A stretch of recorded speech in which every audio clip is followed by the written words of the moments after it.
में वो गैली को भलिया इसको खाली रखते हैं। अच्छा गैली को भलिया इधर करो, इसको इधर।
जय गुरुदेव नाम किसका।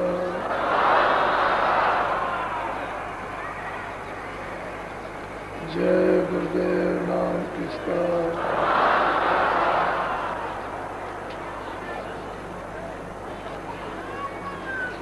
जय गुरुदेव नाम किसका।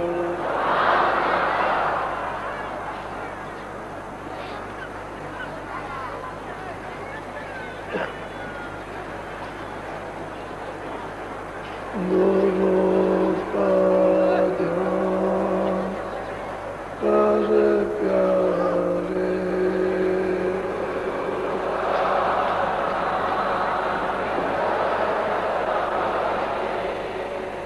बिना इसके नहीं छूटना।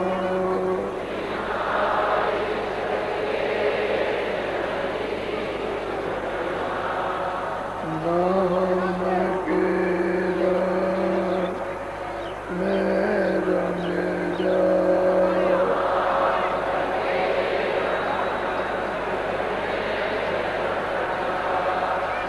मिले तो दाम मुझे अपना।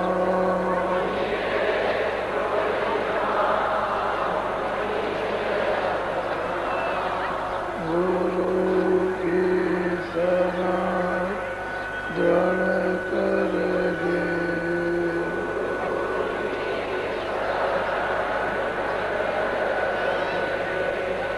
बिना इसका नहीं सरना।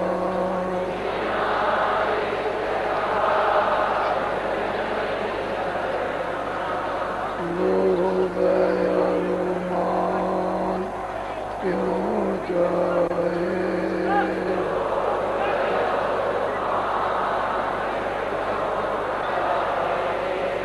पड़ेगा फिर तुझे देना।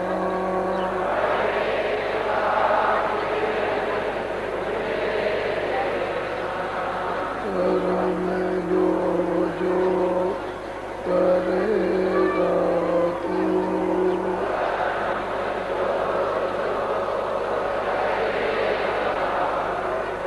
कर्म जो जो करेगा तू,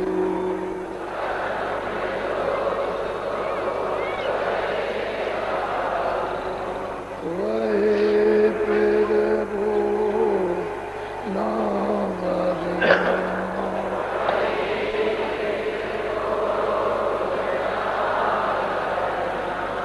जगत के जाल से जो क्यों,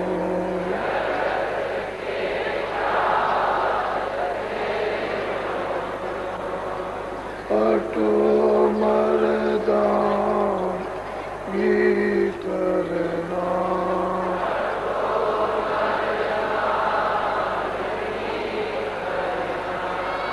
जिन्होंने मन डाला,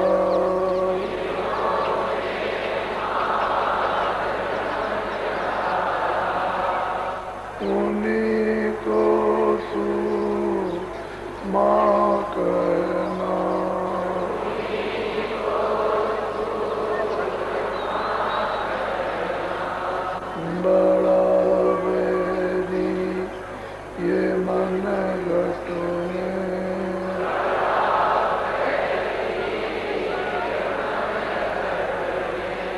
किसी का जीना कठिन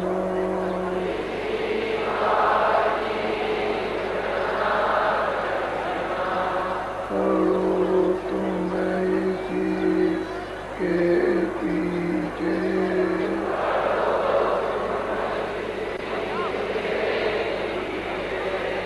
और सब ही जतन करना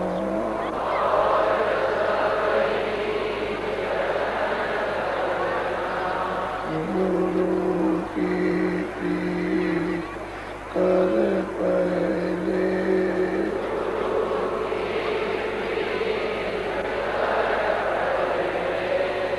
मोर घटता ओ सुनना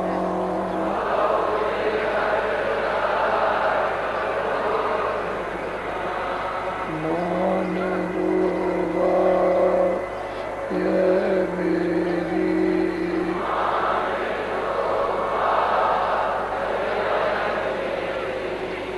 करे मत और कुछ जतना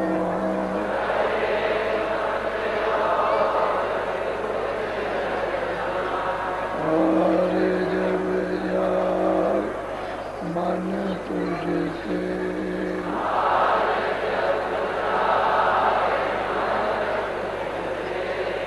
कड़ा दे तो ओ गमना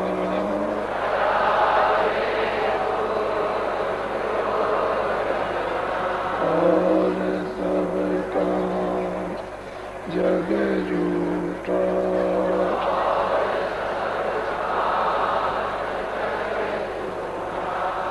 त्याग दे इसी को गहना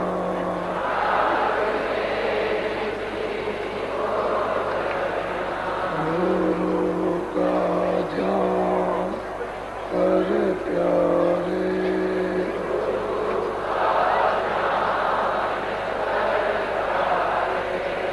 लेना इसके नहीं टूटना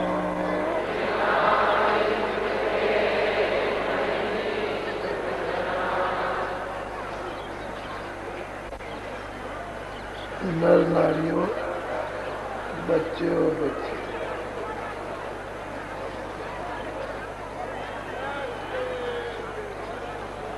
ये बात सत्य है कि जिसको देखोगे उसी से अपना प्यार हो सकता है। जिसको आपने कभी नहीं देखा उससे आपका प्यार नहीं हो सकता।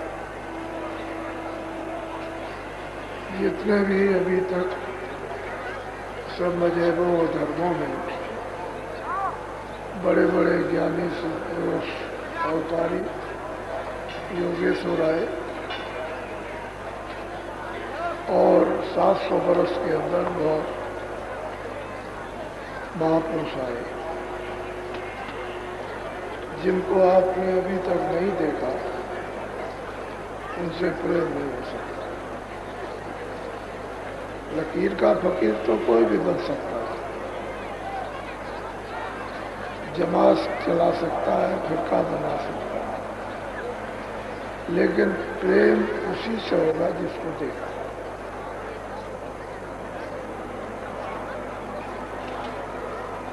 जिसको नहीं देखा उससे प्रेम।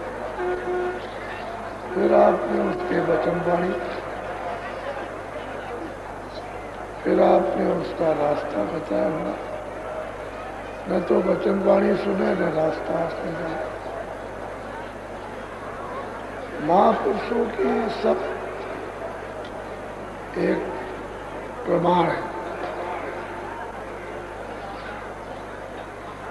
उन्होंने अपने अपने दस्तावेज लिए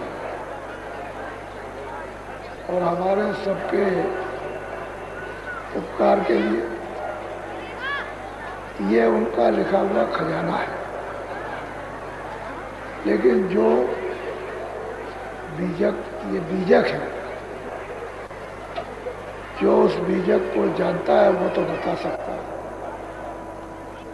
और जो नहीं जानता वो क्या बीजक बताए। उन्हीं किताबों में सब में लिखा है कि तुम निरंतर उस गुरु की, उस महापुरुष की खोज करो जो इस भेद को जानता है, और भेद को जानता पूरा हो। तो आप लोग वो खोज तो सबके सब समाप्त करते ही नहीं, और बस इधर उधर फंस जाते हैं। तो समय तो आपका जाया हो गया, बर्बाद हो गया। प्रेम आपसे किससे किया? कहते बिन देखे हो न प्रतीत हो। जब देखोगे तभी तो प्रतीत होगी, और जिसको देखा ही नहीं उस कैसे प्रतीत, कैसे विश्वास? तो जो कुछ चला रहा महात्माओं ने तो सच्चा उन्होंने अपना निर्देश दे दिया। अब वो हमको सोचना है कि हम अपना आत्म कल्याण कहाँ करें, किस तरह से जीवात्मा का रास्ता ढूंढे। किताबें तो आपने बहुत पढ़ ली, अंग्रेजी, उर्दू, हिंदी, फारसी, उनमें तो मिला नहीं, और ये किताबों से मिल भी नहीं सकता। और कहो कि विद्या पढ़ने से मिल जाए, उससे भी नहीं मिलेगा। ये तो करनी का भेद है, ना ही बुद्ध विचार। बुद्ध चार करनी करो तो कहो। जब उन्हीं किताबों में लिखा है वो मन से पढ़े, बुद्धि से पढ़े, चित्त से पढ़े, इंद्रियों से पढ़े। जब इसके अंदर नहीं आ सकता अरे तो आप अंदर वाली बात कर, तो इंद्रिय नहीं जगेगी, यही विषय विकारों को नहीं छोड़ेगी, काम क्रोध लोभ मोह अहंकार रगड़ता रहेगा। जैसे माँ अपने बच्चे से नाराज होती है तो कितनी देर के लिए? क्षणिक। बच्चे से तो उसका प्यार है, लेकिन वो नाराज क्यों हुई? तो उसने गलती की और नाराज हो गई, तमाचा मार दिया, छड़ी मार दी। और थोड़ी देर के बाद, क्योंकि उसका अंदर से तो विरोध नहीं, अंदर से तो उसका प्यार है, और फिर बच्चे को चिपटा लिया। ऐसे ही महात्मा, वो जो डांटे डपटे झिड़के तो वो अच्छे के लिए, उनका प्यार माँ से भी और कम और शुद्ध होता है। उनके प्यार में कोई विकार नहीं होता, कोई द्वेष नहीं होता किसी तरह का। तो मिसालें बहुत प्रकार की दी गई और वो सच्ची, उसमें कोई फर्क नहीं है। तो ये सूरज जो मनुष्य मंदिर में उससे सत्य देश से भेजी गई, सत्पुरुष इसके सतलोक में पिता है, उन्होंने अपनी मौज मर्जी से इस भंडार को काल भगवान को दे दिया।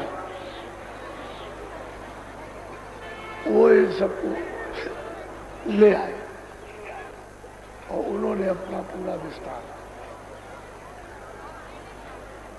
शरीर बनाकर, कारण शरीर, सूक्ष्म शरीर, लिंग शरीर, स्थूल शरीर, ये बनाकर और जीवात्माओं को उन्होंने अपने राज बसाने के लिए इनको बंद कर दिया। फिर इनको अधिकार दे दिया कि भाई हम तो कुछ नहीं करेंगे। एक व्यवस्था का नियम है कि यह पाप है, यह पुण्य, यह अच्छा है, ये बुरा, यह है न्याय, यह सब चीजें उन्होंने एक नियम, विधान, कानून बनाकर आपके सामने पेश कर दिया। और उस समय पर सब लोग निर्मल थे, क्योंकि सतयुग जोगी सब विज्ञानी, सब सुरते निर्मल थी, कोई पाप नहीं, कोई अच्छा बुरा कुछ नहीं। सबके घाट खुले हुए थे, सबकी आंख खुली थी, कान खुले थे। इस नाम को, शब्द को पकड़ के सब सुरते चढ़ती थी, चाहती थी, परम पद को प्राप्त करती थी। उस समय तो कोई बंधन किसी तरह का था ही नहीं। उन्होंने जब ये देखा कि भाई ये तो सब चले जाएंगे, यहां कोई नहीं रहेगा, तो जो निकल गए उस पीरियड में वो निकल गए। लेकिन बाद में इन्होंने बहुत दिन के बाद ये सब उन्होंने विधान बनाया। तो विधान को 1-2 दिन में तो बना नहीं, 20,000 बरस तक तो तपस्या करने में लगे ब्रह्मा विष्णु महादेव, और तब समाधि में उनको ये आवाज आई। तो 20,000 बरस बहुत होते। जब विधान बन गया तो आपको उन्होंने, तो देखो भाई हम कुछ नहीं करेंगे, अब हम सब तुम्हारी इच्छा पर छोड़ते हैं। ये अच्छा है, ये बुरा है, पाप है, पुण्य है, ये सत्य है, ये असत्य। इस सृष्टि का ये नियम है, मृत लोक सृष्टि का। तो आप लोग जैसा चाहो करो। अब उसका ये है कि जो गलती करेगा उसकी सजा मिलेगी। किए हुए कर्म का आपको भोग, अच्छे का अच्छा प्राप्त करने लगे तो उसने पहले तो और खाने बनाई नहीं थी, फिर जब आप कर्म करने लगे तो उसने खाने बनाना शुरू कर। उगमज खान, अस्तावर खान, अंडज खान, पिंडर तो आप पिंड तो दे ही दिया था आपको, बस फिर वो नीचे अपना उतार लिया। अब इतने कल्प और युग बीत गए, गिनती नहीं। तब से जीवात्मा उसके यहाँ तो उसको तो गई भूल, फिर जो मांग करके लाया उसको भी भूल गई। फिर जिनको काम दिया उनको लोग भूल गए। अब वो मतलब है मेट भी नहीं है। तो अब ये सूरत जब इसको जगाया महापुरुषों ने, और इसमें जब चेतना आई, होश आया, और जब वापस चली तो देखती जाती, चलती जाती, तो अपने स्वामी से कुछ प्रश्न करती है कि स्वामी हमको विधि विधान से हमारा प्रश्न है उसका विधिवत विस्तार से उत्तर दे दीजिए ताकि कोई शंका, वैसे पूछने वाली में तो कोई शंका है नहीं, लेकिन और जीव है उनको तरह तरह की शंका होती है। तो कहते हैं सब शंकाओं का निवारण हो, और जहाँ शंका है तहाँ विनाश है। अर्जुन ने कृष्ण पर शंका की, न ज्ञान बचा नहीं सके, तो शंका पतन है। तो कहती है कि प्रश्न का उत्तर दीजिए ताकि शंका जो है वो खत्म हो जाए। तो आप विधिवत सुनिए जरा सा।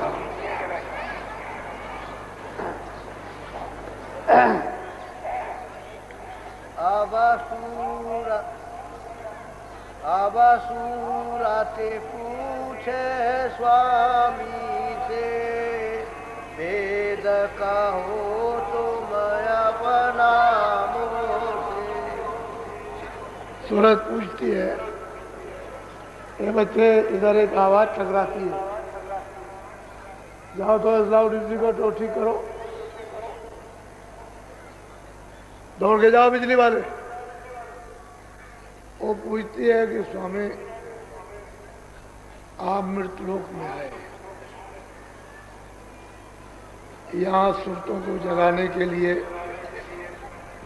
मनुष्य शरीर आपने धारण किया। ये सब सुरतें मनुष्य शरीर में रहती हैं,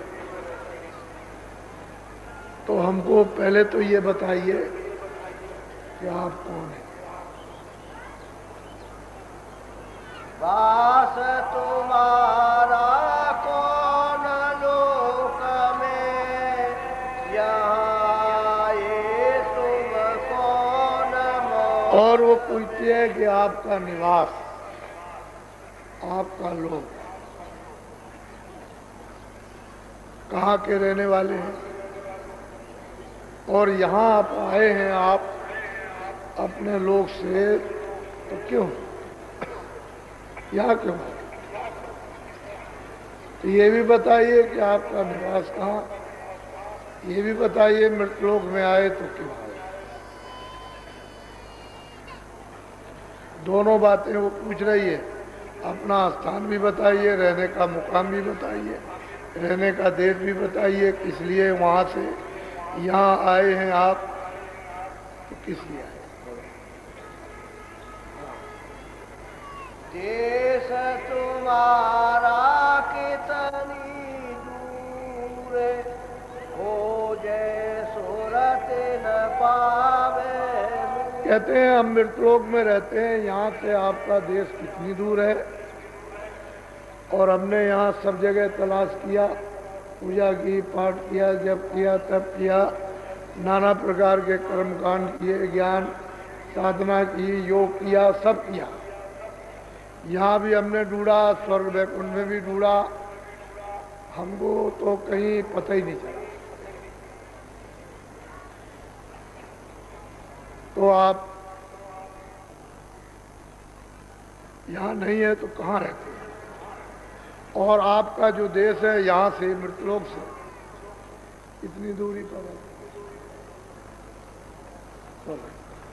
मैं बिछड़ी तुमसे कहो कैसे, देश पर आई जैसे। और मैं बिछुड़ी कैसे, आपसे कैसे बिछुड़ी पराए देश में जो यहाँ पर आई, और यहाँ नाना प्रकार। बच्चे दौड़ के जाओ, तुम लोग क्या करते हो, वो लाउड स्पीकर ठीक करे आओ, सबको परेशानी हो रही है। कौन है बिजली वाला?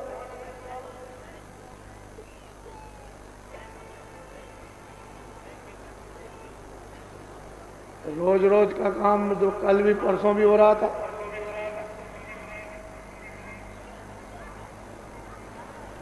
तो ये बताइए कि आपका जो देश है उससे मैं अलग क्यों कर दिया? ये सब पराये देश में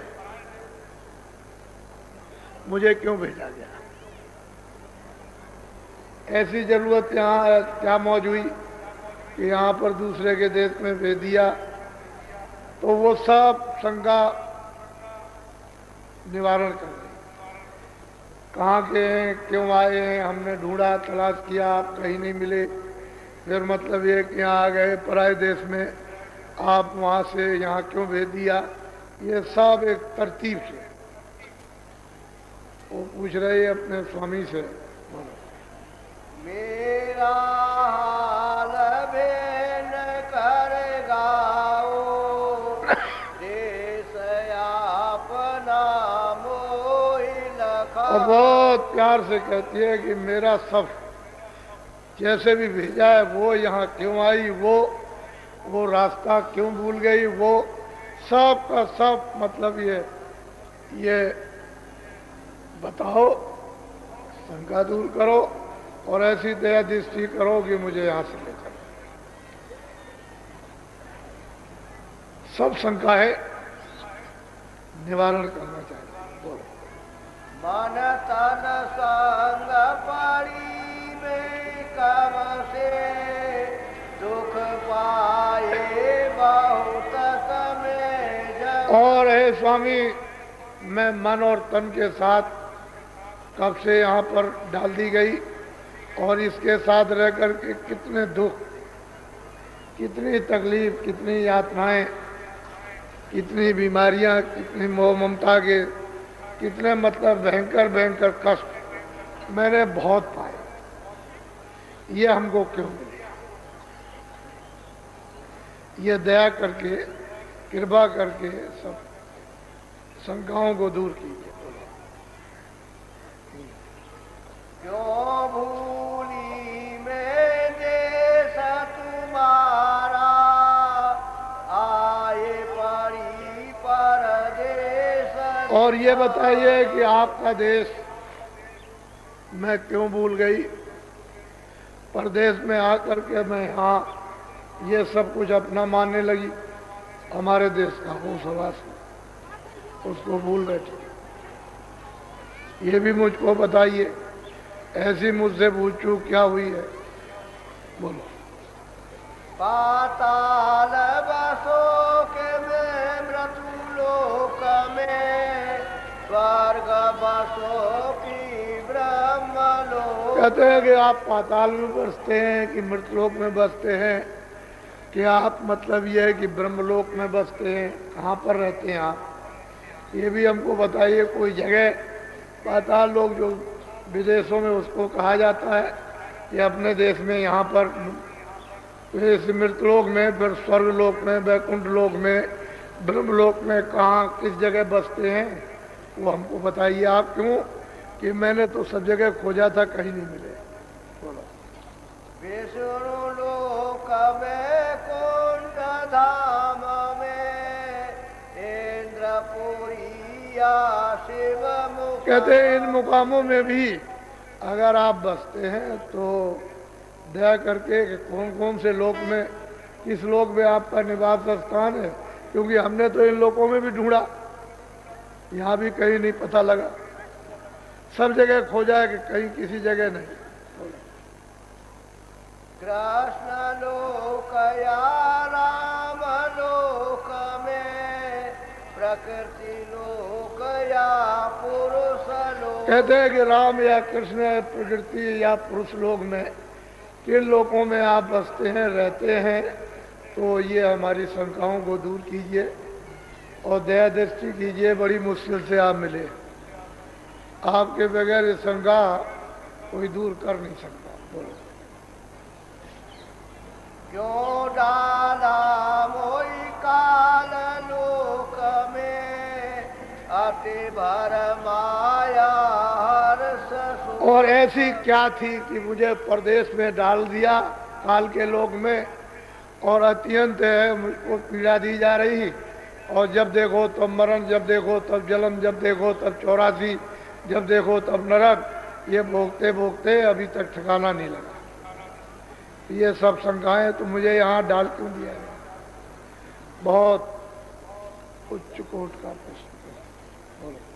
अब क्यों आए मोई चितावन रूप तुम्हारा अति कर भाव। कहते हैं कि अब आप इतने दिन के बाद, इतने समय के बाद जो जगाने, जो चिताने के लिए हमको आए हो और ये उपदेश करते हो ये मृतलोक है और यहाँ कुछ नहीं है और ये नहीं, तुम अपने धाम चलो, तो इतने दिन के बाद क्यों?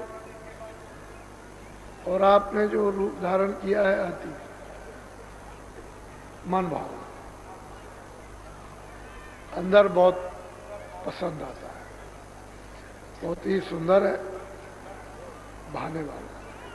तो इतने दिन के बाद आप आए, अभी तक तो कभी नहीं, तो बहुत अच्छा सूरत अपने स्वामी से प्रश्न करती है और शंका निवारण करती है कि हमारी शंका दूर करिए। बोलो।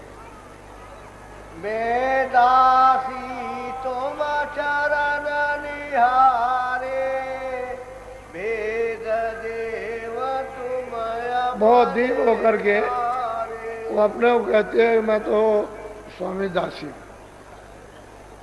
मैं तो आपकी हूं। अपना भेज दीजिए और अपने चरणों में लगा दीजिए, मैं तो आपकी दासी हूं। वैसे सूरत को कोई शंका नहीं है, लेकिन और जीवों के लिए उसने प्रश्न किया है कि वो बता देंगे तो और जीवों का भी भला हो जाएगा। इसको तो कोई शंका रही नहीं, ये तो औरों के लिए प्रश्न करती है, मैं तो आपकी हो गई। अपना भेज दीजिए और चरण कमलों में लगा दीजिए। बोलो।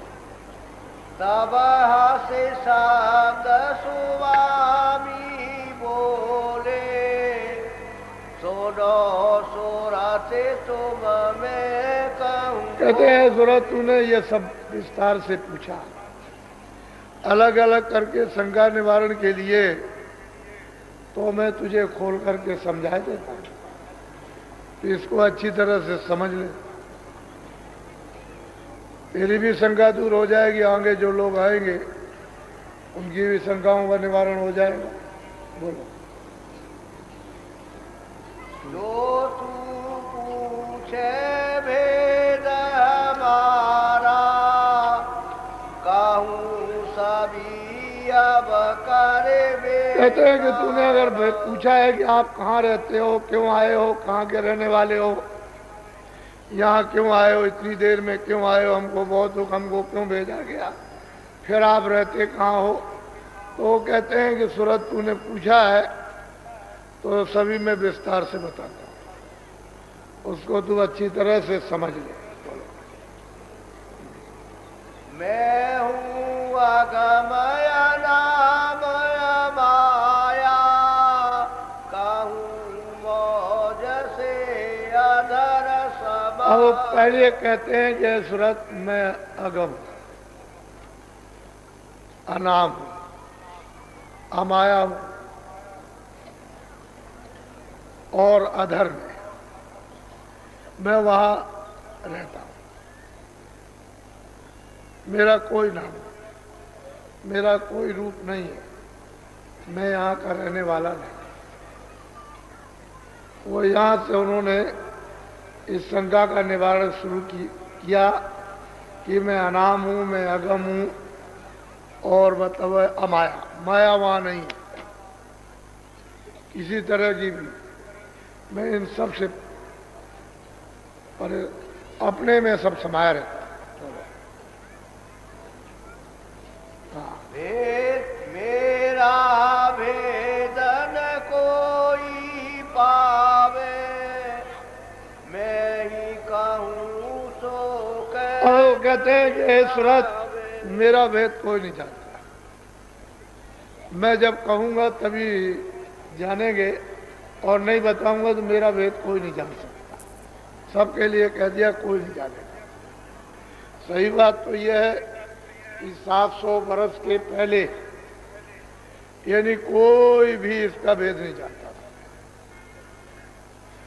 जब उन्होंने संतों को भेजा तब ये भेद मतलब ये है कि उसका खुला, इसके पहले कुछ नहीं, इशारा भी नहीं था किसी तरह का। कहते हैं कि मतलब ये है कि मेरा भेद कोई जानता नहीं और मैं ही जब कहूँगा तभी कहने में आएगा और तभी जानेंगे और नहीं कोई नहीं जा सकता। बोलो। प्रथम अगम रूप में धारा, दूसरा अलख पुरुष हुआ ज्ञान। कहते हैं कि जब मेरी इच्छा हुई तो सूरत मैंने सबसे पहले अगम रूप धारण किया। जब इच्छा हुई, मर्जी मौज हुई तो मैंने अगम रूप तो अगम पुरुष को स्थापित किया। दूसरा यह है कि फिर मेरी इच्छा हुई तो मैंने अलग रूप धारण किया, अलग पुरुष को स्थापित किया। वो अनाम अमाया वो तो बिल्कुल अलग है। मेरी इच्छा, मेरी मौज मर्जी, उससे अगम पुरुष, उससे अलग। बोलो। तीसर सात पुरुष में भया, सात लोक में ही रचली। कहते हैं कि तीसरा रूप जो मैंने अपना निजी धारण किया वो सत्पुरुष। सत्पुरुष का वो सत्य देश में, सचखंड में, सतलोक में रहते हैं। ये जो तीनों हैं वो मेरे निज रूप, अगम पुरुष, अलग पुरुष, सत्य। और वो अनाम, वो तो मालिक सर्वाधार है। कहते हैं मैंने इन तीनों को, अब इनमें तीनों में मेरा निजी रूप है। बोलो। इन तीनों में मेरा रूप, यहाँ से उतरी कलायनु। अब वो समझा रहे हैं, अब सूरत को के सूरत स्वामी समझा रहे कि देख असली विस्तार तो ये नीचे का सतलोक से, ये सारा का सारा जितना भी विस्तार सुनाया जाएगा वो सब सतलोक से। उस सत्पुरुष की मौज मर्जी हुई, उनकी इच्छा हुई सत्पुरुष की, तो उनसे ये सब विस्तार। बोलो। यहाँ तक निज कर मुझको जानो, पूरन रूप मुझे पर। अब वो स्वामी कहते हैं कि देख सूरत, मैं सतलोक में भी रहता हूँ, मैं अलग लोक में भी रहता हूँ, मैं अगम लोक में भी रहता हूँ, और अनामी धाम तो मेरा है। मैं, मेरा निजी रूप, मैं उनमें रहता हूँ। इसीलिए तो उपासना सत्य लोक तक की है, आगे इसलिए नहीं उपासना हो सकती है कि मैं रोक टोक नहीं किसी तरह की। वो तो जो दाखिल हुई उसमें प्रवेश हुई वो ऊपर जाएगी, क्योंकि वो तो तीनों में वो मालिक का ही रूप है और वो रहते हैं, उसमें कोई फर्क किसी तरह का नहीं है। तो फौरन मतलब तो फर्क इतना है कि प्रकाश, रोशनी, शब्द है, वो तो है इसमें तो, लेकिन ये कि बंधन कुछ नहीं।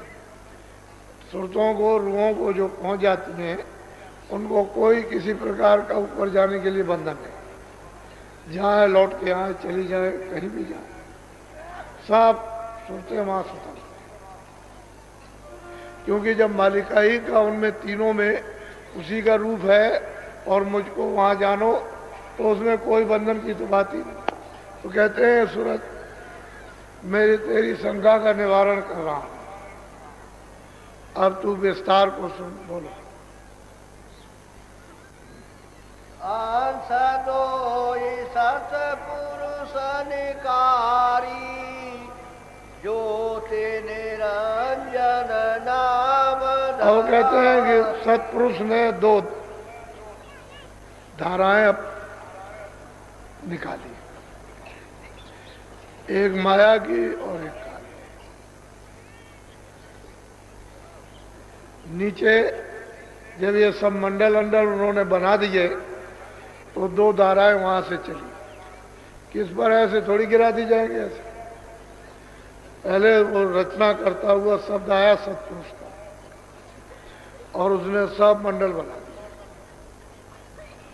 उसने तो मंडल बना दिया, उसने विभाजन तो जब ये भेजे जाएंगे तब होगा। और ऊपर से शब्द की धारा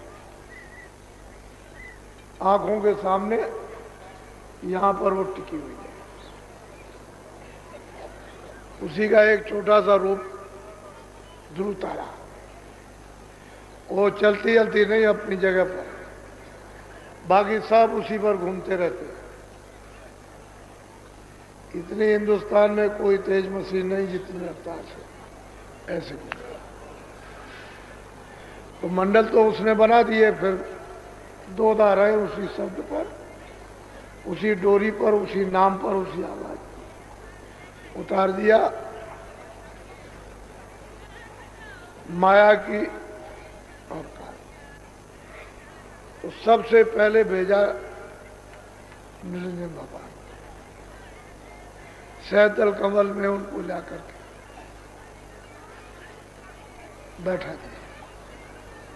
यह दो काला उतर कर आई, झझरी दीप में आन समाई। कहते हैं वो सैदल कमल में आकर के इनको बैठा दिया। उसके नीचे उन्होंने अपनी अर्धांगिनी जो साथ आई हुई थी आद्या महाशक्ति, उसको भी वहां नीचे ही बैठा दिया। ये बैठ गए और सोचने गए, क्योंकि बगैर माया के रचना नहीं हो सकती। माया का तो खोल होना ही चाहिए। माया का खोल नहीं रहेगा तो रचना नहीं हो सकती। तो सत्पुरुष ने इनको वहां से निकाल कर भेजा। दो धाराएं, दो अंश यानी दो कलाएं, दो सुरतें, ये भी सुरते ही उन्होंने भेज दिया। और यहां बैठकर सैदल कमल, फिर उन्होंने सत्पुरुष की तपस्या की है। बोलो, या बैठे तेरे लोकी रची, पाँच तीन की। सैदल कमल में बैठ करके फिर इन्होंने तीन लोक की रचना का पूरा विस्तार किया। उसमें सब मसाला मिल गया, जल भी मिल गया, अग्नि मिल गई, वायु मिल गया, आकाश सब मिल गया, क्योंकि ये सब मसाला सतलोक में था। जब उधर से जब उन्होंने मंडल बनाए तभी नीचे भेज दिया। अगर वो मसाला नहीं रहेगा तो ये टिक नहीं सकते। मसाला आया, जब आ गया तो फिर उनको यहाँ बैठा लिया और तपस्या की, इनकी सुपुर्द कर दिया। ये अपनी अखंड तपस्या ध्यान करने लगे। अब करते रहेंगे ध्यान, यहीं से बैठ करके सारा विस्तार, यानी मृतलोक का और अन्यलोक स्वर्ग वैकुंठ, और मतलब यह है कि ईश्वर के लोक का,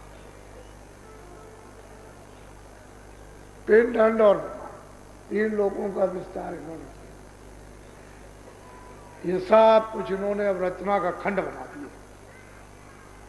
जब खंड बना देंगे तो इतना ये शक्ति लोक है, ये लोक है, ये लोक है, ये लोक है, स्वर्ग लोक, वैकुंठ लोक है, ये भवन है, ये तबक है, इनको सब को बना बुनू करके सब खंड कर दिया।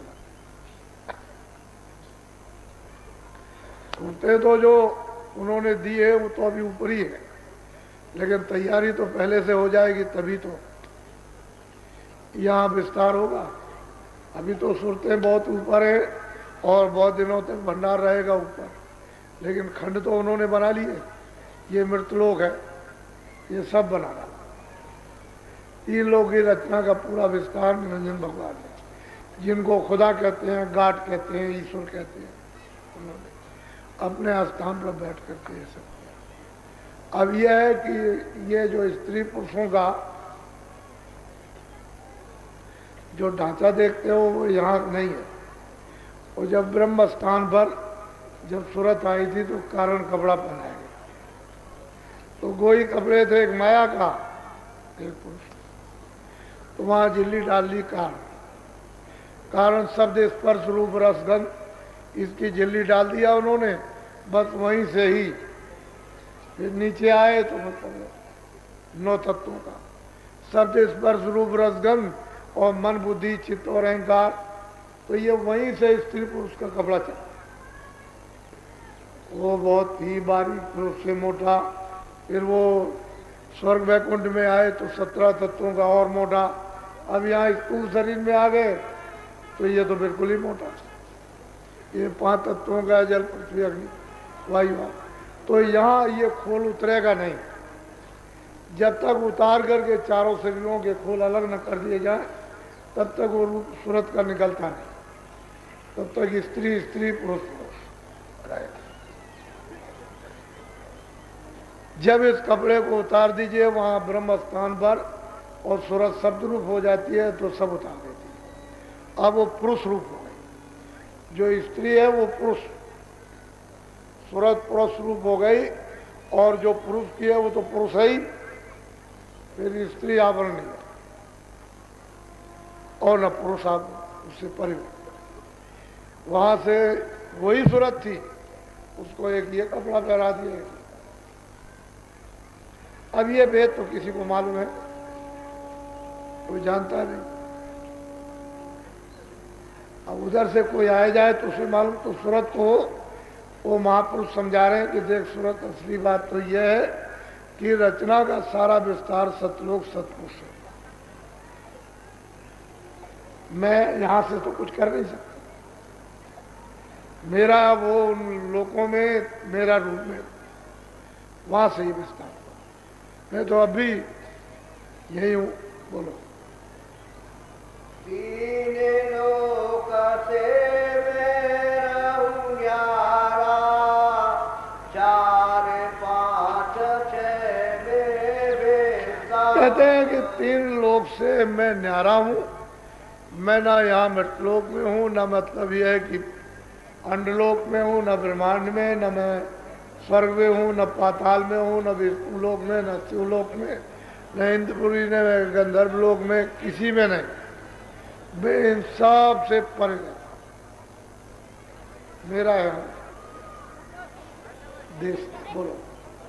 तीन लोक ये मुंड पसारा, सेंध रूप में अब वो कहते हैं कि हे सूरत, यहाँ जो 3 लोक में जिसका साधन है बूंद है, एक बूंद, और मैं हूँ अगम और अपार। ये उसका, ये सब शासन 3 लोक में राज एक बूंद है, यानी सैदल कमल में निरंजन भगवान बूंद। मैं हूँ अगम और अपार, मैं इसमें रहता, मैं इससे अलग था। एक बूंद का ये सब विस्तार है। स्वर्ग है, वैकुंठ है, ब्रह्मांड है, ब्रह्मांड में बड़े बड़े लोक हैं, बड़ी बड़ी त्रिलोकियां हैं, ये सब कुछ एक बूंद का बसारा है। और वो तो अगम है अपार, उसका तो कुछ नहीं। कितना लंबा, कितना मतलब ऊंचा नीचा, अभी तक तो किसी ने इसका इशारा तो किया। सबने यही कहा कि उसकी लंबाई चौड़ाई न किसी ने अभी तक था लगा पाया। कहते हैं मैं इन सब से अलग। बोलो। हाँ। पाताल स्वर्ग नहीं मिलता, ब्रह्मा विष्णु महेश। कहते हैं मैं यहाँ कहीं नहीं रहता हूँ। 3 लोक में जब नहीं है तो कहीं नहीं, यहाँ है नहीं। कहते मैं इनसे तो परे रहता हूँ। अब इसका शंका का वो निवारण कर रहे हैं, जो उसने पूछा कि आप कौन है, आपने क्या है, हमको यहाँ क्यों हो जाए ये सब। बोलो। 3 लोक व्यापक में नहीं, बूंद एक मेरी यहाँ। कहते हैं एक बूंद यहाँ रहती है, 3 लोक में मैं व्यापक नहीं हूँ, मैं यहाँ रहता ही नहीं, हूँ ही नहीं, मैं इन सब के परे हूँ। यहाँ एक बूंद का ही पूरा का पूरा विस्तार है। जिसको गाड कहो, जिसको खुदा कहो, जिसको मतलब ईश्वर कहिए, उस बूंद का। और वो तो मतलब है गम अपार। ये सब वहीं से आए, हम लोग भी वहीं से आए। जितनी सुरतें, जितनी रूहें आई, ये सब वहीं सत्यदेव से ही आई। एक नीचे इसका स्थान है, उसमें से एक छोटा सा भंडार दे दिया बस। हो कोई कहो कि कुछ बहुत बड़ा दे दिया, और बात बना कि कुछ नहीं, ऐसा भंडार दे दिया बस। कहते हैं रहने वाले सब। अब यह है कि उसकी मर्जी थी, मौत थी, उसे विस्तार करना था, रचना करनी थी। अब उसको कौन कोई क्या कर सके, तो मालिक है, वो सब कुछ कर सकता। तो अब सूरत को उत्तर दे रहा और हर तरह से शंका का उसके निवारण। बोलो। उसी बूंद का सकल पसारा,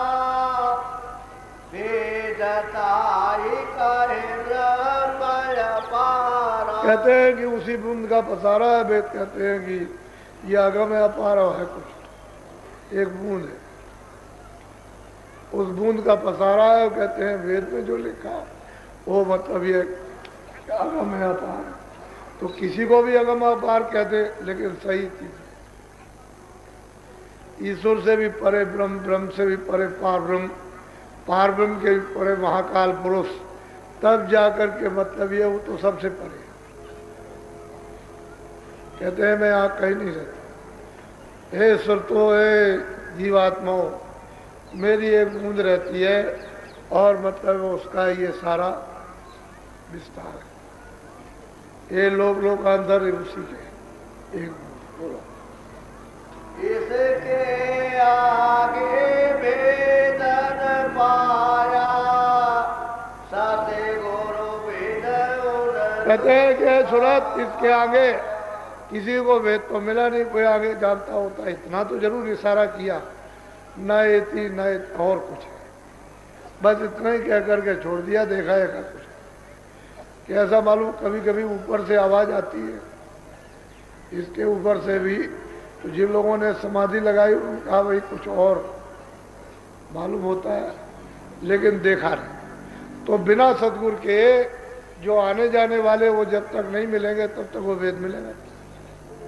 इसलिए सबने धोखा खाया, क्योंकि ये भी तो संत जब आए तभी तो पता चला।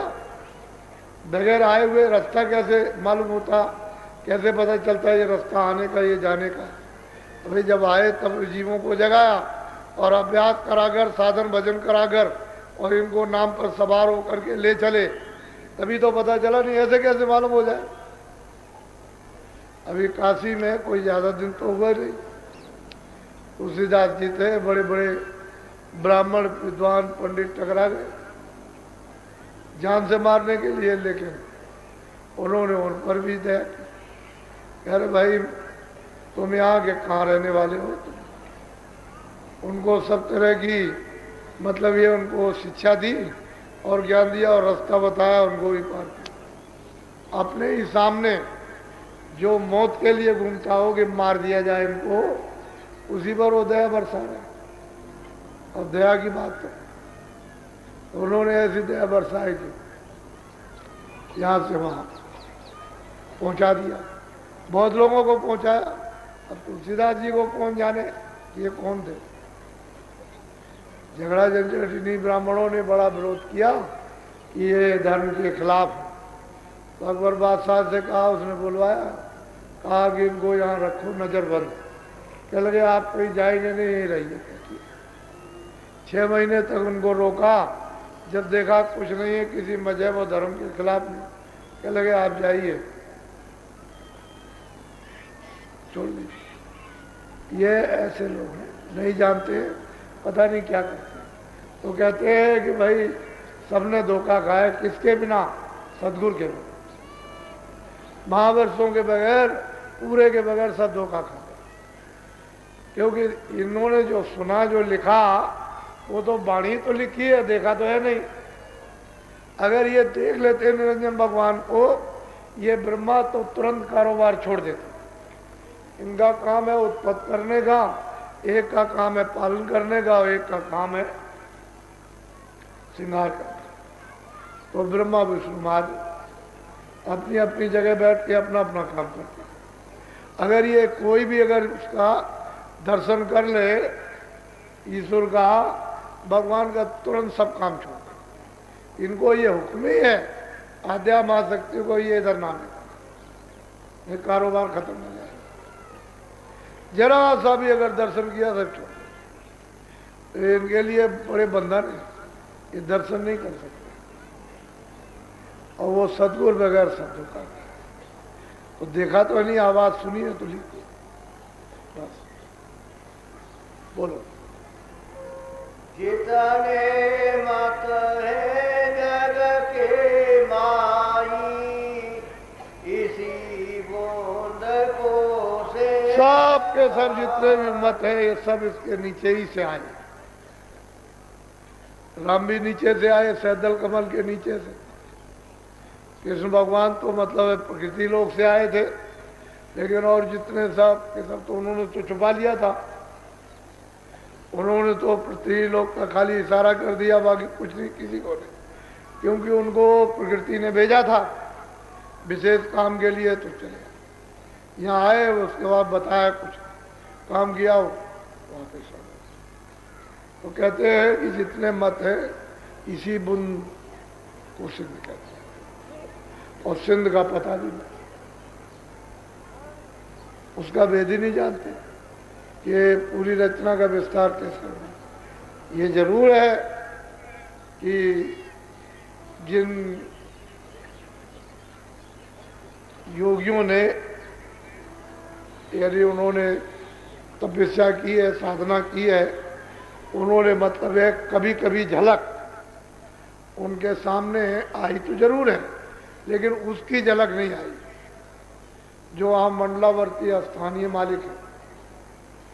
और चीज़ों की झलक आ गई तो उन्होंने उस झलक को देख करके इशारा कर दिया, बाकी और कुछ किसी को बताया तो नहीं। वहीं के वहीं रह गए जहाँ के तहाँ, आगे का किसी को भेद मार।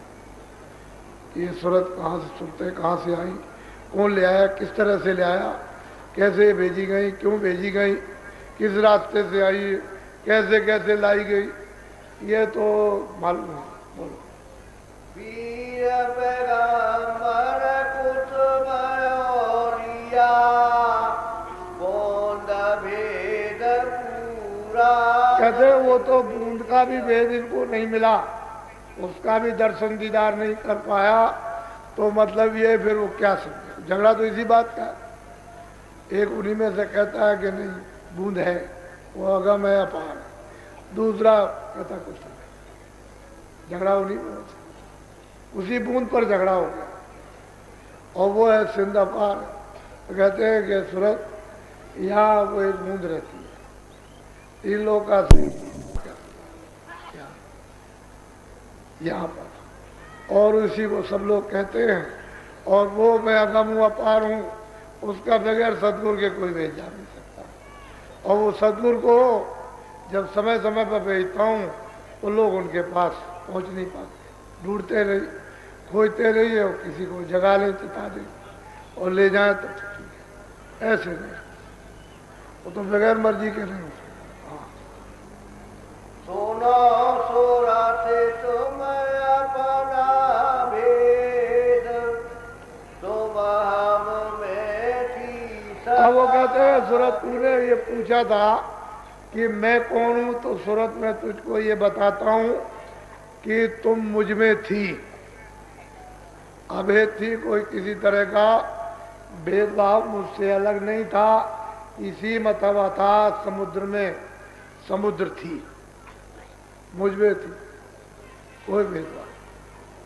हाँ, काल करी हम सेवा भारी, सेवा बस होए कुछ न। कहते हैं काल सेवा की है, और सेवा इतनी सेवा की, इतनी सेवा की, इतना ध्यान किया, इतनी तपस्या की उसने हमारी, कि हमने उसके बारे में नहीं जानते तो वो सब थे। ये सेवा के बस मैं उससे खुश हो, वो सत्पुरुष प्रसन्न हो। जब खुश हो गए, प्रसन्न हो गए निरंजन भगवान से, तो इनसे कहा बोलो तुम क्या चाहते, मैं तुमसे तुम्हारी तपस्या से बहुत। तो इन्होंने ये कहा कि हमको आपके राज के समान ही राज चाहिए। तो बगैर सुरतों के, बगैर जीवात्माओं के, रूहों के बगैर तो कोई रचना होने वाली नहीं। तो उन्होंने मतलब कहा ही हुआ तुमको दिया। फिर उन्होंने ये सुरतें, ये जीवात्मा, फिर उनको भंडार, जिसको कहते हैं खजाना, छोटा सा भंडार, छोटा सा खजाना, कि जाओ तुम अपना, तुमने तपस्या की, उसके एवज में तुमको दिया जाता। लो मैं इनको देता हूं, फिर तुम अपना वहां विस्तार कर लो। मसाला तो सब नीचे उतर ही गया, वो तो वहां ही मिला करके अपना बना लो। तो इनको सुरते चेतन, यानी सुरते जड़ नहीं है, इनमें तो इतना प्रकाश है कि ईश्वर से कितना हजारों गुना ज्यादा। जब ये वहां थी, कितना प्रकाश इनमें, कितना प्रकाश जो वर्णन नहीं किया जाता, वो सुरते जीवात्माएं भेज आई। तो कहते हैं कि हम सेवा की, हमने उसके बारे में कुछ सोचा नहीं और सेवा बस। बोलो, तुमको मांगा हमसे उसने, सौंप दिया तुम्हें सेवा। कहते हैं उसने हमसे मांगा तुमको, तो सेवा के बस होकर के है सुरतो, मैंने तुमको काल दिया कि जाओ। तो ऐसे तो वहां कैसे कोई उतरने वाली नहीं, वो तो बहुत मुश्किल से आना, बहुत कह के समझा के कौन उतरता, समझा के बुझा करके फिर उन्होंने कहा कि अच्छा ठीक है, हम संत बोध भेजते हैं यहाँ पर, तुम्हारे साथ भेजेंगे, हर मंडलों पर साथ साथ रहेगा, और जब तुम नीचे जाओगी तो वहां भी नीचे रहेगा हमारा बोध, हमेशा रहेगा। जब तक ये सृष्टि रहेगी, एक सूरत भी रह जाएगी, तब तक यहाँ संत बोध रहेगा।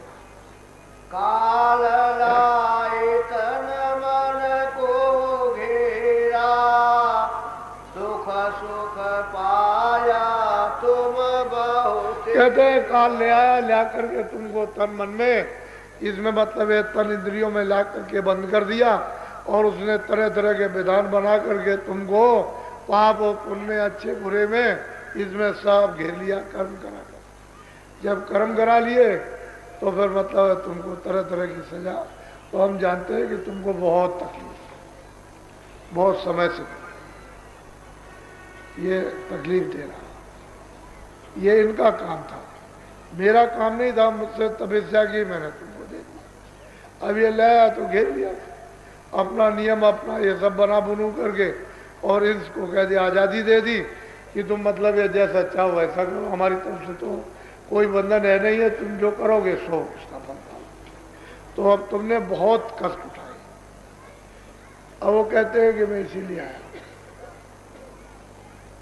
बोलो, दुख में देखा तुमको जब ही, दया उठी हमारा।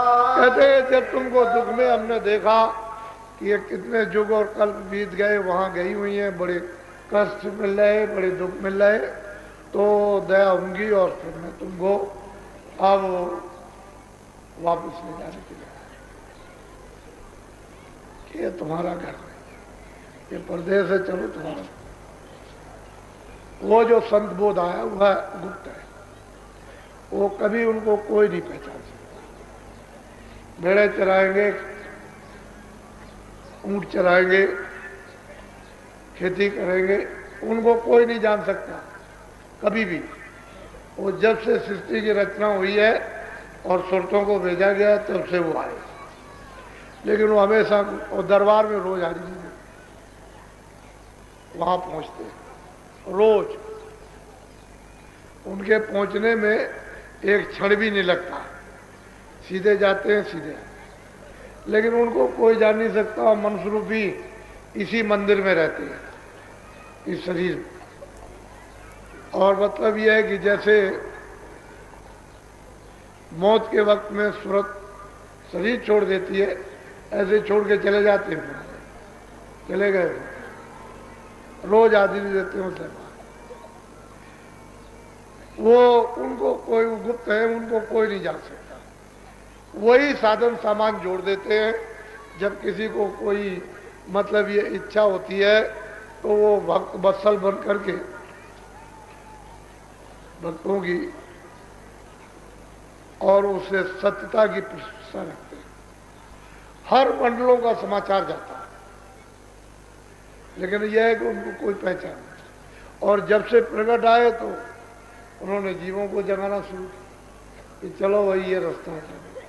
गुप्त तो जैसे वैसे ही रहेंगे, लेकिन प्रकट जो आए जीवों को जगाने के लिए, वो रास्ता बताते हैं कि चलो तुम तो ले जाते हैं। कहते हैं दया उनकी है तो तुमको लेने के लिए आए। अब बहुत कष्ट तुमको मिले, चलो हमारे साथ। बोलो।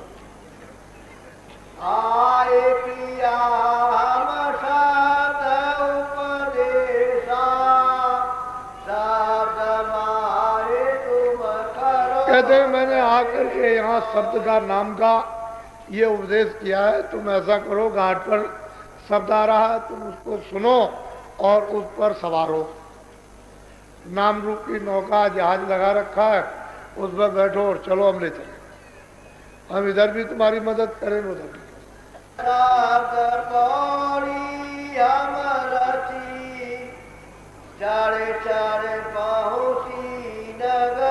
कहते हैं कि शब्दों की हमने सीढ़ी बनाई है, एक स्थान से दूसरा शब्द, दूसरे स्थान से तीसरा शब्द, तीसरे स्थान से मतलब चौथा।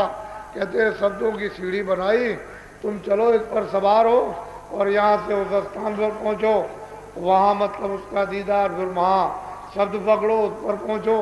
इस तरह से सच्ची नदी इन सब से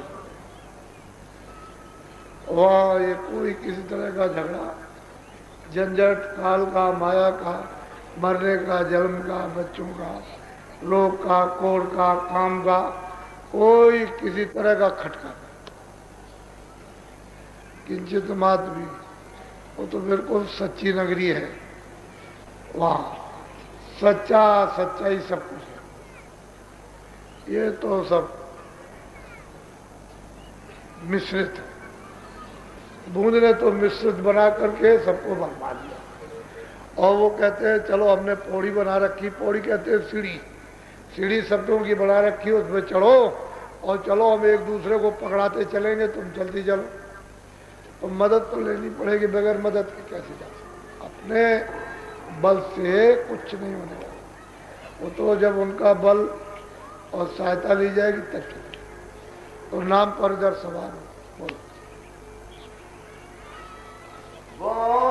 देश को छोड़ो आवाई, देश चल खेलो। कहते हैं कि तुम मुंदे तो सूरज छोड़ दो अभी मेरे सामने और चलो, तुमको चढ़ा देते हैं। तुम सिंध देश में आनंद से वहाँ रहो, चल गए, वहाँ कोई कष्ट क्लेश फिर नहीं। और फिर ऐसी मौज मर्जी फिर कभी नहीं होगी। एक दफे तुम चली चलो, फिर मतलब ये है कि ये सब कुछ नहीं कभी नहीं होगी। तुम ये शंका मत करो कि जैसे पहले हमको सौंप दिया है, ऐसे ही फिर कभी मौज मर्जी हो जाए तो मुझको सौंप दिया जाए। तो वो कहते हैं कि भाई एक दफे ये हो गया है, अब दोबारा ये होने वाला है। तो अब तुम चली चलो, अब तुम निकल चलो। और ये भी रचना जो की गई है मौत से सोच समझ करके की गई, क्योंकि काल और दयाल, काल नहीं होगा तो दयाल के कैसे खोज। उनको वहां से सब गंदगी दूर करनी थी, तो ये दो धारा दयाल और काल, ये तो कहते हैं वहां काल तो कभी रहता नहीं और अब कभी मौज हो नहीं सकती है। एक बार तुम पहुंचो।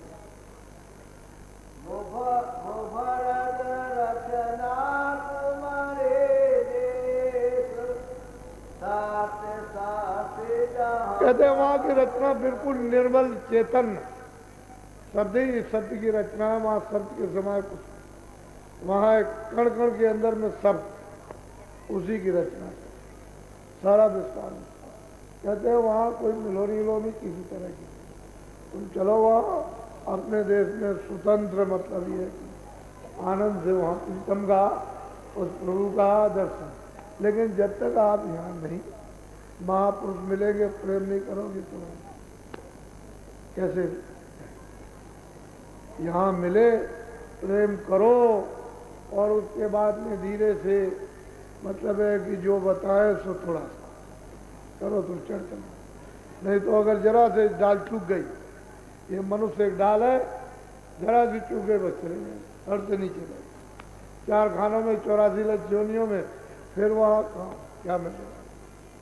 और महापुरुषों की कुछ दया भी हो गई, वो तो अनजान में कि तमाम ये आबादी बढ़ गई, ये उन्हीं की कृपा ही का ये सब कुछ। तो उससे लाभ तो आपको मिल ही रहा। मनुष्य शरीर में तो आ गए हो, लेकिन भोग उसी नरकों में जाने के आप भोग रहे। काम तो वही कर रहे हो, फिर नरकों में लौट जाओ। दया हुई और दरवाजे पर आए और कुछ नहीं आपने किया फिर, इसीलिए तो ये खान पान बिगड़ा हुआ। आहार शुद्ध है नहीं, अशुद्ध, और इनसे कहा जाए तो सुनते ही। अरे भाई तुम रास्ता क्यों ऐसा करते हो कि नीचे जाओ फिर ये मनुष्य शरीर कभी न मिले, पड़े रहो। तकलीफ तो जीवों को, अब उधर जाओगे तो दिन रात जमराज किस तरह की उस नरकों में डाल करके पिटाई करते हैं, जलाते हैं, सड़ाते हैं, गलाते हैं, क्या क्या दुर्दशा जीव की करते हैं। तो तुमने रास्ते ही अपना खोल रखा, कोई क्या बात करो। अभी ठहरो,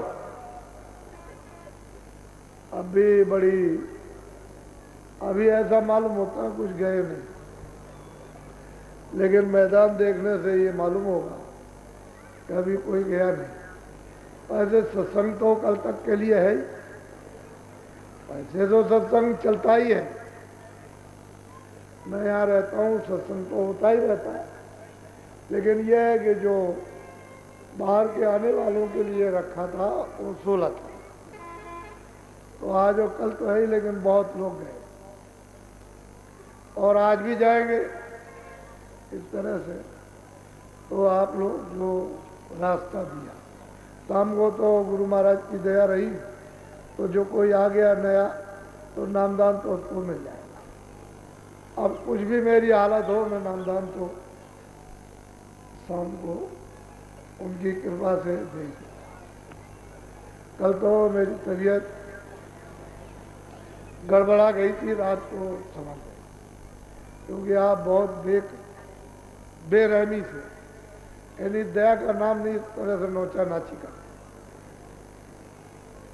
इस तरह से कठोर होकर के नोचते हो, और जरा सा भी दया नहीं की चोट लगती होगी, हम इधर टांग खींच रहे, इधर खींच रहे, तो शरीर है, लोहा तो है,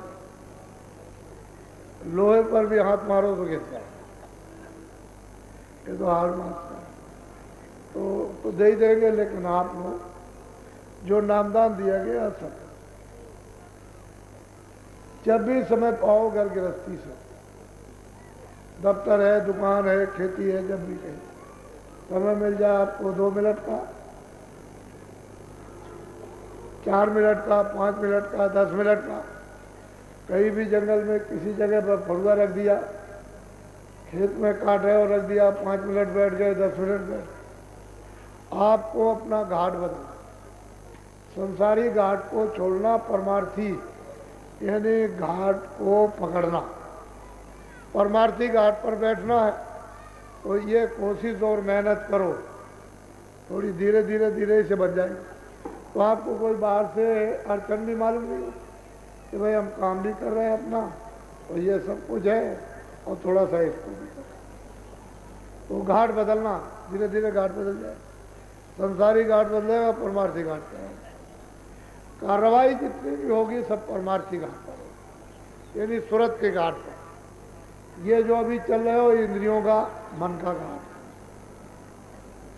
ये इंद्रियों के ऊपर सवार होकर इंद्रियां भाग रही भोगों में, और मन के साथ भाग रहा, ये तो संसारी घाट, अंधकार, अज्ञान, दुख का घाट है। लेकिन आपको जो बताया गया है कि परमार्थी घाट सूरत का, ऐसे घूम करके दोनों आंखों के मध्य भाग में आके बैठ यहाँ पर, और यही बैठ करके आसमानी आवाज शब्द को, नाम को सुनो, तो जल्दी कहा।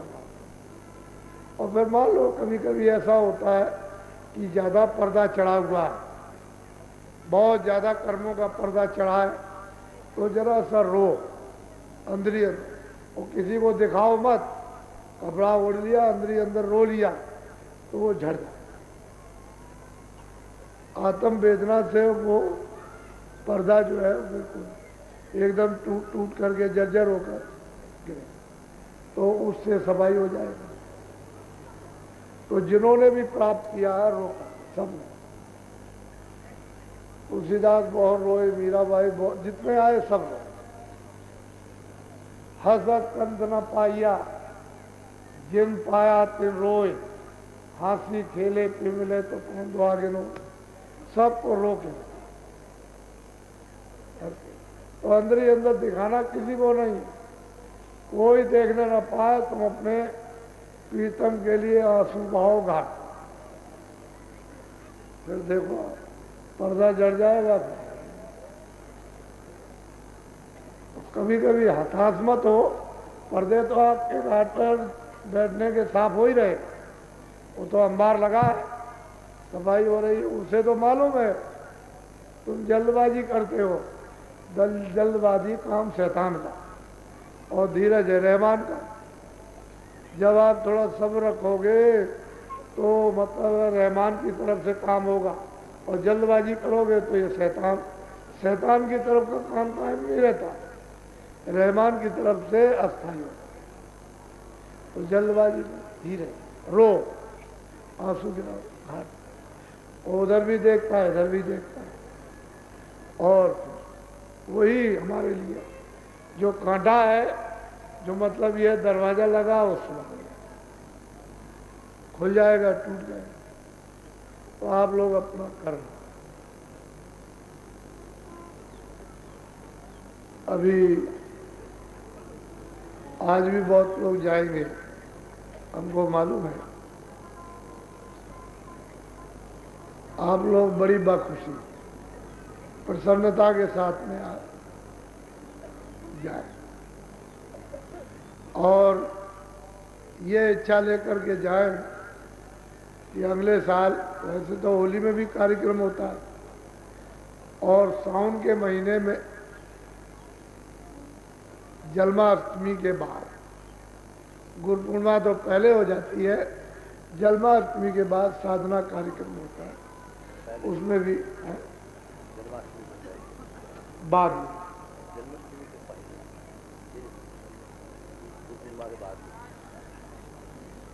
हाँ गुरु पूर्णिमा के बाद, जन्माष्टमी तो बाद में होती है, तो वो अगस्त के महीने में पड़ता है, वो भी 7 दिन का, होली भी 7 दिन की और ये भी 7 दिन का।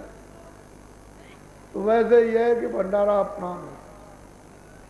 आपने गुरु महाराज को तो देखा नहीं, लेकिन हमने तो गुरु महाराज को देखा। हमको तो गुरु महाराज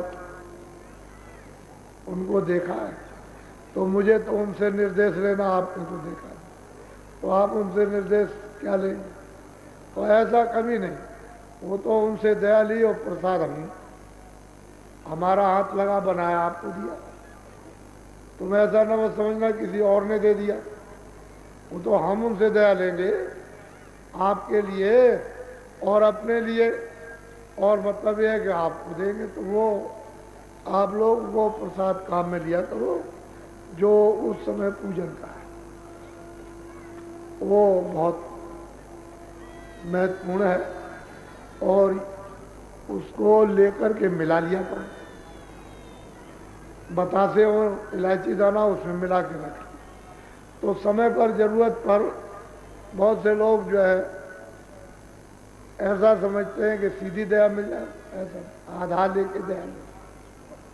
जैसे मान लो किसी को कोई तकलीफ है, उन्होंने मतलब है गोली ली, कोई तकलीफ की, कोई दवा ली लगाने की, खाने की, तो बस मतलब है नाम लिया और एक जर्रा छोटा सा उसी के साथ उसको भी मुंह में डाल लिया और दवा को भी डाल लिया, तो उसके साथ काम करेंगे, तो दया शामिल हो जाती है, कहते हैं दुआ काम कर जाता। ऐसे आपको परिचय नहीं, सीधा परिचय नहीं मिल सकता, लेकिन कोई आधार रहता है तो परिचय नहीं। जो दवा नहीं लगती वो लग जाती है, आपके काम आ जाती है, तो आप समझ जाते हो।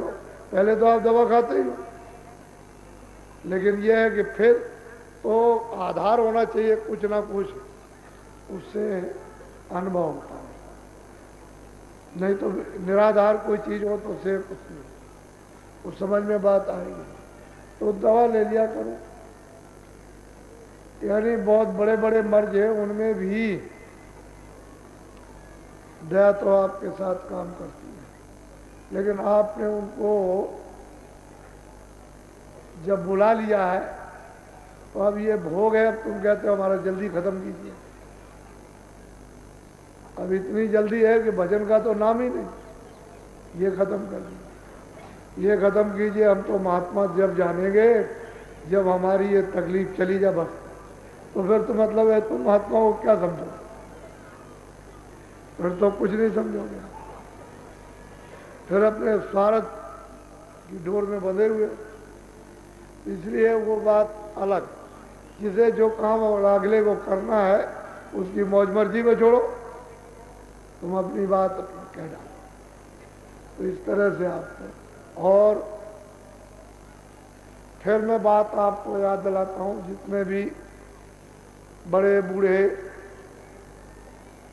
ब्राह्मण हों, क्षत्रिय हों, वैश्य हों, ये हों, ब्राह्मण बूढ़े इज्जत, बूढ़ों की तो सबकी इज्जत, क्यों इज्जत सबकी करो, कोई हो वो तो सबकी इज्जत। कि भाई बच्चा होता है, बच्चे को अगर यहाँ फेंक दीजिए, किसी का भी हो, मुसलमान किसी का भी हो, बंगी का हो बच्चा, यहाँ वो तो सब प्यार से उठा बच्चे को, सब प्यार। तो बुढ़े को भी, कोई भी बुढ़े हो, लड़त हो, उनको मतलब है उनका सम्मान, सेवा, तो उनका दिल भर जाएगा कि मान लो कि हमारे लड़के हमारे काम में आए तो हमारे और बच्चे तो काम आ गए, उनका दिल भर जाएगा। तुमको कुछ ना कुछ अच्छी भावना तो देंगे कि हमारे बच्चे ऐसे, वो भी आपको जो सेवा करते हैं अपने बच्चे मानते हैं, आपको ये सच चाहिए। तो ये बात हमेशा ध्यान में। और ये समय जरा खराब है, आगे का भी समय अच्छा 95 का अच्छा नहीं है, लेकिन यह है कि जरा सा संभल के चलो। अगला कोई जवाब दे तो चुप हो जाओ, बोलो नहीं, चुप हो जाओ। बस वो क्रोध जो है वो चांडाल का रूप है, ठंडा हो जाए। कितना भी क्रोध आएगा, आप चुप रहोगे तो अगर कहीं वो मतलब है लाठी मारेगा तो लाठी तो नहीं मारेगा, लेकिन हाथ से झटका देगा। इतने क्रोध में फर्क हो जाता है न बोले। और पैर छू लीजिए तो जैसे तवे पर पानी डाल दिया, ठंडा हो गया। पैर छूने से ये होता है, क्रोध हो तो पैर छू, ठंडा हो जाएगा। फिर तो दो एक शब्द कह के चुप, फिर वो अपने सब पश्चाताप करे कि हमको ये नहीं कहना चाहिए। तो असल चीज ये है कि गुणग्राही बनो, अवगुणग्राही मत बनो, गुणग्राही बनो, मनुष्य बनो, इंसान बनो। अवगुणों को हैवान और पशुओं के छोड़ो और गुणों का मनुष्य को जो है संग्रह करो, ये आपके लिए। तो यहाँ तो जैसे पहले थे उसमें कोई बनावट, ना कोई बनावट है और ना कोई जब, ना आगे कोई। यही आपको मतलब है, या तुम चाहे जितने आ जाओ, या कोई बनावट नहीं, या तो बिल्कुल एकदम से समान, ये कुछ। इसलिए दिमाग को अपने काम में लग जाओ और अच्छा है। अब ये बताओ कि कितने लोग जा रहे हैं, जरा हाथ उठाओ, हाथ नीचे करो। जो जाने वाले हो आज वो हाथ उठाओ। अच्छा, हाँ तो जाएंगे, काफी लोग जाएंगे, हाथ नीचे कर लो, जाने की तैयारी में है। क्योंकि अभी तो मिलने के तरह तरह के तरीके, अगर वो शांति से बिल्कुल चुपचाप आपको देखते रहे तो ज्यादा दया मिल जाएगी। और धक्कम धुक्का दोगे तो वो बटन होता है ना बिजली का, वो बंद कर लिया तो उसमें करंट ही पास नहीं होगा। चाहे जितनी आप रगड़ा रगड़ी करो कि चलो हम निकाल लेंगे इसमें से, तो जब वो बटन ही बंद हो गया, बिजली नहीं आ रही, तो क्या उतनी बिजली आएगी जितना मतलब है कि काम है वो ज्यादा नहीं आएगी। और तुम वैसे रगड़ा रगड़ी ना करो तो मतलब बटन खुला हुआ है, ये सब चीजें धीरे धीरे मालूम हो जाएगी। आदमी सोचता है कि नहीं जितना अच्छी तरह से रगड़ेंगे वैसे ही साथ कुछ निकल आए, ऐसा नहीं। बोलो जय गुरुदेव। देखो फिर सुन लो, ए ब्राह्मणों, क्षत्रियो, बैकवर्डो, ये वो आदमी है छोटा सा सेवक, आप सबका कि सबको मान सम्मान मोहब्बत प्यार दिलवा देगा। हाँ, इसको सोच लेना, आप इसको गांठ में बांध लेना। अपमान नहीं, मान प्यार मोहब्बत सेवा, एक दूसरे के काम हम आपके पक्के सेवक हैं। कच्चापन नहीं है, कच्चापन हो, पक्के सेवक है, इसलिए आपको गांठ में बांधो। और नौजवान बुरे काम करना छोड़ दो, अब अच्छा काम करो। अगर आपको चमकना है, चमकना, चमको, तो जरा सा आप, जो मैं बताया 2-3 दिन कि काश्तकारों के गांव में ये नौजवान जब स्कूल से छुट्टी मिले तो चले जाए ये प्रस्ताव काश्तकारों का पास करना, तो तुम चमक जाओगे, चमक आ जाएगी और बुराई की तरफ नहीं जाओगे, अच्छाई की तरफ चलोगे। इसलिए आप अपने लिए कुछ रास्ता आपके लिए भी खुला है। ऐसा नहीं है कि बच्चों के लिए, वैसे तो मैं बच्चों ही के लिए सोचता रहता हूँ, लेकिन बच्चे समझते नहीं। तो रास्ता इनको, दिशा इनको एक छोटा मोटा काम चमकने का इनको दिया जाए तो अपना काम करना चाहिए। हवाबाजी में किसी की बहने की जरूरत नहीं, उससे न तो कुछ मिला न कुछ। ये बहुत अहम, सबसे श्रेष्ठ सेवा का, ये सामान सेवा का पुण्य है, इसको समान सेवा पुण्य कहते हैं। उस काम को करना चाहिए। बोलो जय गुरुदेव, जय गुरुदेव, जय गुरुदेव नाम किसका, जय गुरुदेव नाम किसका। अब जो 4 बजे के, जो शाम को सत्संग के बाद जाएंगे, जो अभी जाने वाले हैं वो तो यहाँ बैठे रहे, बाकी लोग सब उठ करके अपने अपने कैंप पर। और शाम को जो रात को जाएंगे वो हम शाम को बता देंगे आप, जिससे कि ये लोग जाने वाले जल्दी से अपना मिल लेंगे और फिर जाएंगे। बाकी लोग उठ जाओ, बच्चों उठो, अपने अपने कैंपों में जाओ जल्दी से।